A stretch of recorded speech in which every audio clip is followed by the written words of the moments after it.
కుండపోత వర్షానికి వరంగల్ నగరం జలమయమైంది. రాత్రి నుంచి ఎడతెరిపి లేకుండా వాన కురవడంతో వీధులను వరద ముంచెత్తింది. పలు కాలనీల్లో జనం బయటికి రాలేని పరిస్థితి నెలకొంది. వరంగల్ ఖమ్మం రోడ్లోని అండర్ బ్రిడ్జ్ ప్రాంతం మునిగిపోయింది. పలు మార్గాల్లో చెరువులు, వాగులు ఉప్పొంగి రాకపోకలు స్తంభించాయి. వరంగల్లో ప్రస్తుత పరిస్థితి ఎలా ఉంది, ప్రజలు ఏమంటున్నారనే దానిపై మరింత సమాచారాన్ని మా ప్రతినిధి శ్రీధర్ అందిస్తారు. ప్రభావంతో వరంగల్ నగరం అతలాకుతలం అని చెప్పుకోవచ్చు. దాదాపుగా ఇక్కడ ఉన్నటువంటి అన్ని డివిజన్లలో అంటే వరంగల్ తూర్పు, పశ్చిమకు సంబంధించినటువంటి అన్ని డివిజన్లో కూడా పూర్తిగా జలమయంగా మారాయి. ప్రస్తుతం మనం 39వ డివిజన్లో ఏకశిల నగర్లో ఉన్నటువంటి జన్మభూమి జంక్షన్ దగ్గర ఉన్నాము. జన్మభూమి దగ్గర ఉన్నటువంటి రోడ్లను చూస్తుంటే ఒక వాగులను తలపించినటువంటి పరిస్థితి కనపడుతుంది. ఉదయం నుంచి అంటే తెల్లవారుజామున 2 గంటల నుంచి వర్షాకాల ప్రభావం అయితే వర్ష బీభత్సం అయితే సృష్టించిందని చెప్పుకోవచ్చు. బోర్లు, కాలువలతో పాటు రోడ్లు కూడా పూర్తిగా జలమయంగా మారుతున్నాయి. ప్రస్తుతం మనం చూస్తున్నటువంటి ఒక అంశం చూడొచ్చు. ఇక్కడ స్కూల్ పిల్లలు బయటికి వెళ్ళాలంటే కూడా ఒక బస్సులోకి తీసుకెళ్లాలంటే కూడా పూర్తిగా జలమయంలోనే బస్సు బయటికి తీసుకెళ్లాల్సిన పరిస్థితి కనబడుతుంది. ఇదంతా ఒక వర్ష ప్రభావానికి ఉన్నటువంటి పరిస్థితి కనబడుతుంది. ప్రధానంగా చూడొచ్చు ఈ ఏకశిల నగరంలో కాదు 39 డివిజనే కాదు అన్ని డివిజన్లో కూడా ఇదే పరిస్థితి కనబడుతుంది. కాలనీలు మొత్తము జలమయంగా తలపిస్తున్నాయి. ముఖ్యంగా ఏదైతే అంటర్ రోడ్డు సంబంధించినటువంటి కాలనీ పూర్తిగా జలమయంగా మారింది. అదేవిధంగా ఏదైతే చిన్న బ్రిడ్జి దగ్గర అంటే చిన్న బ్రిడ్జితో పాటు పెద్ద బ్రిడ్జి దగ్గర కూడా అండర్ బ్రిడ్జి దగ్గర కూడా పూర్తిగా జల దిగ్బంధంలో పూర్తిగా రహదారులు మునిగి తేలుతున్నాయని చెప్పొచ్చు. ఒక కారు కూడా కొట్టుకొచ్చింది అనేది తెలుస్తుంది. అంటే గోదావరి నది ఎలాంటి ఫ్లోటింగ్ ఉంటుందో అలాంటి ఫ్లోటింగ్తో కూడా కాలనీలో ఉన్నటువంటి జల పరవలు తొక్కుతున్నటువంటి సందర్భం కడుతుంది. మనతో ఇక్కడ కాలనీకి సంబంధించినటువంటి వాసులు ఉన్నారు, వాళ్ళని అడిగి తెలుసుకునే ప్రయత్నం చేద్దాం. ఇంతవరకు కూడా అంటే ఈ రోజు వరకు సైలెంట్గా ఉన్న వర్షం ఒక్కసారిగా విజృంభించింది. ఈ కాలనీలో పూర్తిగా జల దిగ్బంధంలో నిలిపోయినారు. మీరు ఎట్లా విజృంభిస్తున్నారు? ఈ కూటగల్లి చెరువు ఒకటి అది దాని పోలీస్ స్టేషన్ దగ్గర దాన్ని మొత్తం మూసుకుపోయింది. దాన్ని మొత్తం ఆక్రమిస్తున్నారు. కాసుకుంటా ఒకటి మిషన్ కొట్టాయి. ఆ కారణంగా ఈ వరద మొత్తం కుమ్మరివాడ నుంచి లంచేపేట కుమ్మరివాడ 40 డివిజన్ నుంచి 39 డివిజన్ నుంచి 41 నుంచి మొత్తం వరదంతా ఇదే వస్తుంది. రోడ్డు రాకపోయింది. కారు కూడా కొట్టకపోయింది. పొద్దున మా ఇంటి ముందర బండ్లు కూడా కొట్టకపోయినాయి. చాలా ఇబ్బందిగా ఉన్నది. ఇక్కడ చాలా 2-3 ఇళ్ళు కూడా కూలిపోయినాయి, గోడలు కూలిపోయినాయి.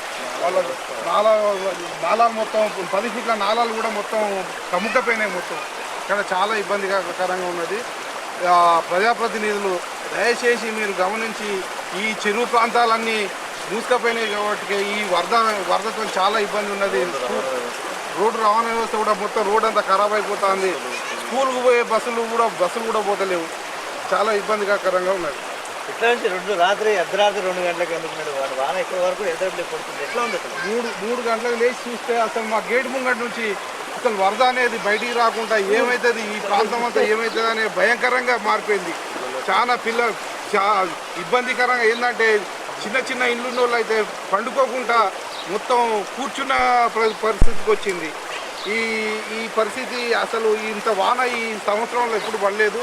3 సంవత్సరాల కింద పడ్డ వాన మళ్ళీ ఇప్పుడు పడ్డది. 3 గంటల నుంచి మొదలు పెడితే ఇప్పుడు 8:30 అవుతుంది. ఇప్పటి వరకు కూడా ఈ వరద తగ్గట్లేదు. ఈ ప్రాంతం మొత్తం మూసుకపోయింది. మీరు చెప్పండి, అసలు ఈ వరద ప్రభావానికి గల కారణాలు ఏంటి? ముఖ్యంగా నాలాల వ్యవస్థాకరణ ఎలా ఉంది? అసలు అధికారుల పనితీరు ఎలా ఉంది?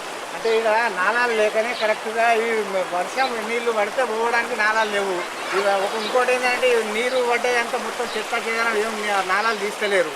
దానికి మొత్తం 39వ డివిజను, ఇది జన్మభూమి జంక్షను, ఏకశిలానగర్, లక్ష్మీనగర్ ఇదంతా ఏంటంటే మొత్తం చెరువు లెక్క మారిపోయినాయి. మొత్తం బండ్లు, కార్లు కొట్టుకపోతున్నాయి. మొత్తం ఒక 2 కార్లు కొట్టుకొచ్చాయి. ఇప్పుడు ఒక 2 బండ్లు అయితే ఆడ మునిగిపోయింది. ఆడ మొత్తం అది కూడా కొట్టుకొచ్చింది ఒకటి. చెప్పండి, మీరు చెప్పండి. ఇంకా మరో 2 రోజులు కూడా వర్షం ఉండే అవకాశం ఉన్నది. రానున్న 24 గంటల్లో ఇంకా వర్షం ఉండే అవకాశం ఉంది. ఎట్లా చూడొచ్చు?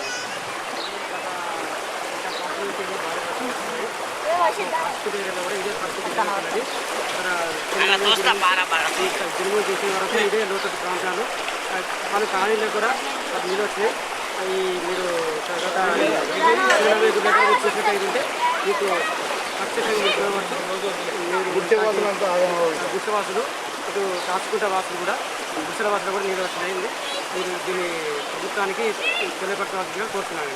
మీరు చెప్పండి, ఈ వర్షాన్ని ఎలా చూడొచ్చు? ముఖ్యంగా జంపన్న బాబును తలపించమంటున్నారు, ఒక గోదావరి నదిని భయభ్రాంతులు కూర్చున్నారు. మరి దీనివల్ల ఇంకా ఇంట్లో అంటే రోడ్డు మీద అంటే చెట్లలో ఉన్న పురుగులు అవన్నీ ఇంట్లోకి వచ్చే అవకాశం ఉంటుంది. ఎలాంటి పరిస్థితులు రాదు? 2 గంటల నుంచి ఎడతెరిపి లేకుండా కూర్చున్న వర్షాలకు శివనగరు, కాచుకుంట, మొత్తం వరద ప్రాంతమైంది. రోడ్డు మీద రవాణా వ్యవస్థ, స్కూల్ బస్సులు కానీ, గృహవాసులు కానీ సొంత పనులు చేసుకోవడానికి కానీ చాలా ఇబ్బందికరంగా ఉన్నది. బయటికి వెళ్ళడానికి రావడానికి ఏదైనా గుంతలు ఏర్పడము, అందులో పడడము, కార్లు రోడ్డు మీద పెట్టే కార్లు వరదలకు ముందుకొచ్చి కొట్టుకురావడం జరిగింది. పొద్దున చాలా ఇబ్బంది పడుతున్నారు ప్రజలంతా.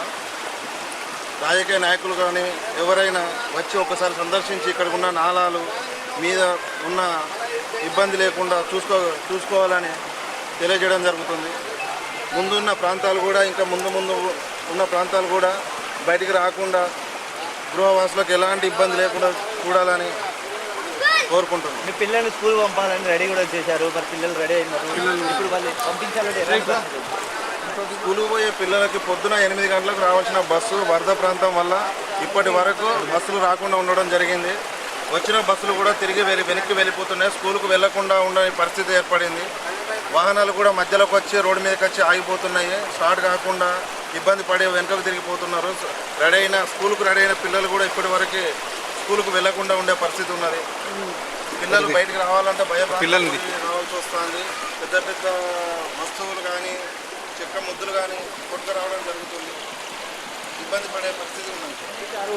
ఏదైతే నాలన అక్రమకు గురైనటువంటి సందర్భంలో ఈ పరిస్థితులు ఏర్పడుతున్నాయి. వాటన్నింటినీ నియంత్రించే క్రమంలో పూర్తి స్థాయిలో ఒక ప్రణాళికను తీసుకురావాలని చెప్పేసి ఇక్కడ ఉన్నటువంటి స్థానికులు ఆవేదన వ్యక్తం చేస్తున్నారు. ఏది ఏమైనప్పటికీ కూడా వర్షాల ప్రభావంతో ఇప్పటికే గ్రేటర్ నగరం పూర్తిగా నిండు జలాశయంగా మారింది. జలంలో ఉన్నటువంటి నగరాన్ని కాపాడేందుకు నగరాన్ని ఉన్నటువంటి ప్రజాప్రతినిధులు, అదేవిధంగా కార్పొరేటర్లు, అదేవిధంగా ఇక్కడ ఉన్నటువంటి లీడర్లు ఎలాంటి చొరవ తీసుకుంటారు అనేది మాత్రం ప్రస్తుతం అయితే ప్రశ్నార్థకంగా మారిందని చెప్పుకోవచ్చు. ఇది ఇక్కడ తాజా కెమెరా పర్సన్ శ్రీధర్ వరంగల్.